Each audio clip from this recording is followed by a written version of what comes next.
Assalamualaikum warahmatullahi wabarakatuh. Kami perwakilan dari kelompok 6 akan mempresentasikan materi tentang empirisme.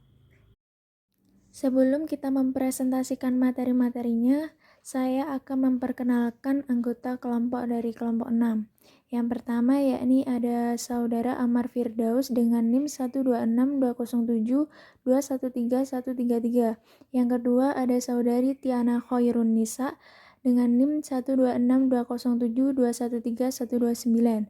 Yang ketiga ada Rama Hayu Pangesti dengan NIM 1262072131136.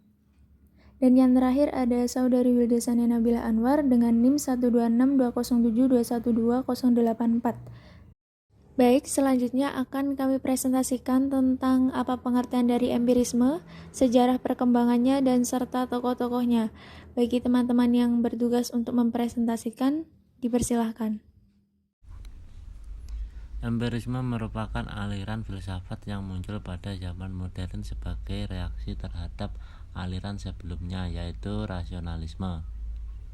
Empiris merupakan suatu doktrin filsafat yang mengutamakan peranan pengalaman manusia untuk memperoleh pengetahuan dan menomorduakan peranan akal. Secara etimologis, empirisme berasal dari bahasa Inggris yaitu empirise dan experience. Akar kata ini berasal dari Yunani yaitu empiria dan experiatia yang memiliki 3 makna: berpengalaman dengan, berkenalan dengan, terampil untuk. Kata lain, empirisme ialah aliran filsafat yang menekankan pengalaman sebagai modal utama untuk mendapatkan pengetahuan dalam kehidupan dan menganggap akal sebagai metode kedua setelah pengalaman telah tercapai. Secara terminologis, empirisme dapat dikatakan sebagai sumber pengetahuan yang mengandalkan pengalaman. Ide yang ada bersifat abstrak dan akan membentuk sesuai dengan apa yang dialami. Akal bukan pengetahuan tetapi pengalaman indera yang berperan sebagai satu-satunya sumber. Empirisme beranggapan bahwa tanpa bersentuhan dengan objek, maka subjek tidak memiliki apapun. Oleh sebab itu, ilmu pengetahuan empiris menjadi cikal bakal pengetahuan yang berkonsep pada indera. Indera yang dimaksud adalah segala panca indera yang dimiliki manusia, mulai dari mata, telinga, hidung, lidah, dan peraba. Kelima indera inilah yang akan menangkap pengalaman yang membuat seorang manusia menjadi tahu tentang apa yang selama ini tidak diketahuinya.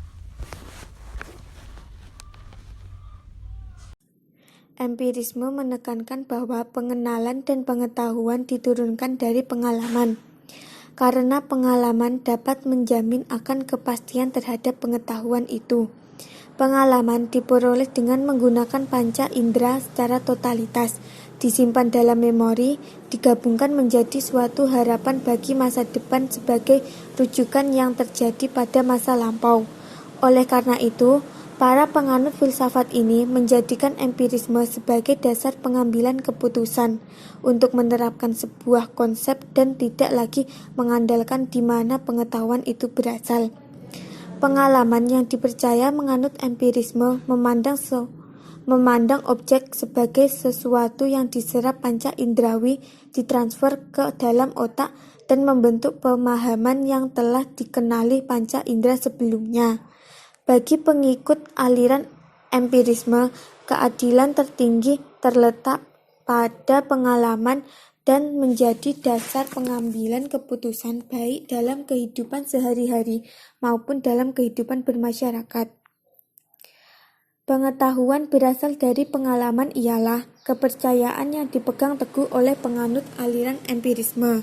Apabila ada sesuatu yang ingin dijelaskan kepada para penganut aliran ini, maka perkataan yang muncul ialah, "Tunjukkan hal itu kepada saya."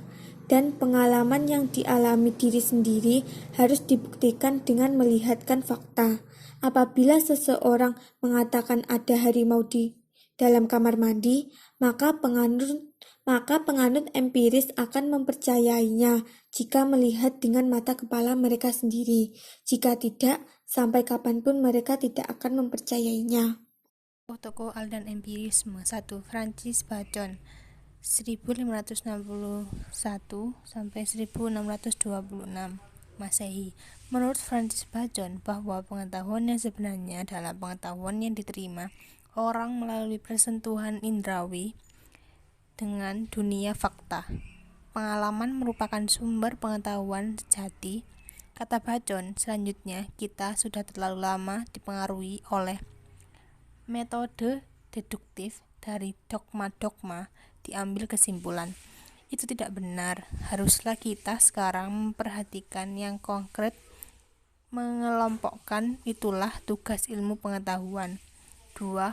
Thomas Hobbes 1588 sampai 1679 Masehi. Pendapatnya tentang ilmu filsafat yaitu suatu ilmu pengetahuan yang sifatnya umum, karena filsafat adalah suatu ilmu pengetahuan tentang akibat-akibat atau tentang gejala-gejala yang diperoleh dari sebab-sebabnya. Sasaran filsafat adalah fakta, yaitu untuk mencari sebab-sebabnya. Segala yang ada ditentukan oleh sebab, sedangkan prosesnya sesuai dengan hukum ilmu pasti atau ilmu alam. Menurut Thomas Hobbes berpendapat bahwa pengalaman indrawi sebagai permulaan sebagai pengetahuan hanya sesuatu yang dapat disentuh dengan indralah yang merupakan kebenaran. Pengetahuan intelektual rasio tidak lain hanyalah merupakan penggabungan data indrawi belaka. 3. John Locke 1632 sampai 1704 Masehi. Pengetahuan adalah gagasan-gagasan atau idea-idea yang tumbuh dan timbul karena pengalaman lahiriah, sensation, dan pengalaman batinnya, reflection. Dalam upaya mencari kebenaran atas pengetahuan, reflection itu pengenalan intuitif serta memberi pengetahuan apakah kepada manusia lebih baik, lebih penuh daripada sensation. Sensation merupakan sesuatu yang memiliki hubungan dengan dunia luar tetapi tak dapat meraihnya dan tak dapat mengerti sesungguhnya. Tetapi tanpa sensation, manusia tak dapat juga suatu pengetahuan. Tiap-tiap pengetahuan itu terjadi dari kerjasama antara sensation dan reflection. Tetapi haruslah ia mulai dengan sensation, sebab jiwa manusia itu waktu dilahirkan merupakan yang putih bersih, tak pula rasa, tak ada bekal dari siapapun yang merupakan ide bawaan. Fokus filsafat Locke adalah antitesis pemikiran Descartes yang menyarankan bahwa akal budi dan spekulasi abstrak agar bisa kita harus menaruh perhatian dan kepercayaan pada pengalaman dalam menangkap fenomena alam melalui panca indera. Pengenalan manusia terhadap seluruh pengalaman yang dilaluinya, seperti mencium, merasa, mengecap, dan mendengar, menjadi dasar bagi hadirnya gagasan-gagasan dan pikiran sederhana. Gagasan yang datang dari indera tadi diolah dengan cara berpikir, bernalar, mempercayai, dan meragukannya, dan inilah akhirnya disebut bagian aktivitas merenung dan perenungan. Yang keempat, George Berkeley pada tahun 1685 sampai 1753 Masehi berpendapat sama sekali tidak ada substansi-substansi material dan yang ada hanya pengalaman roh saja, karena dalam dunia material sama dengan ide-ide. Berkeley mengilustrasikan dengan gambar film yang ada dalam layar putih sebagai benda yang real dan hidup. Pengakuannya bahwa aku merupakan suatu substansi rohani.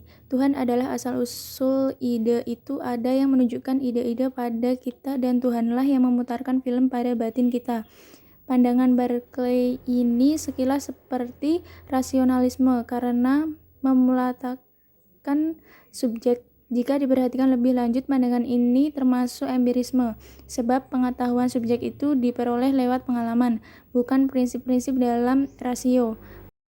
Meskipun pengalaman itu adalah pengalaman batin. Selanjutnya, dengan menegaskan tentang adanya sesuatu yang sama dengan pengertiannya dalam diri subjek, dan juga ia beranggapan bahwa dunia adalah ide-ide kita.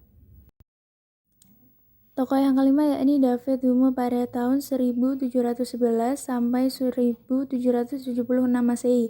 Hume lahir pada tanggal 7 Mei 1711 di Edinburgh, Inggris dan meninggal pada tanggal 25 Agustus 1776.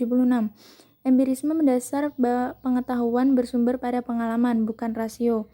Hume memilih pengalaman sebagai sumber pengetahuan. Pengalaman itu bersifat lahiriah atau yang menyangkut dunia, dan dapat pula bersifat batiniah atau yang menyangkut pribadi manusia. Hume mengkritik tentang pengertian substansi dan kausalitas atau hubungan sebab akibat. Ia tidak menerima substansi, sebab yang dialami manusia hanya kesan-kesan saja tentang beberapa ciri yang selalu ada bersama-sama. Dari kesan muncul gagasan.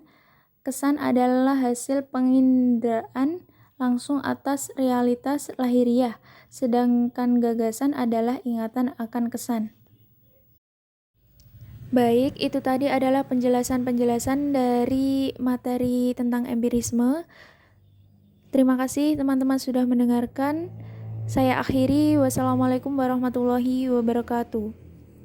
Teman-teman yang ingin bertanya silahkan dilanjut di WA grup saja. Terima kasih.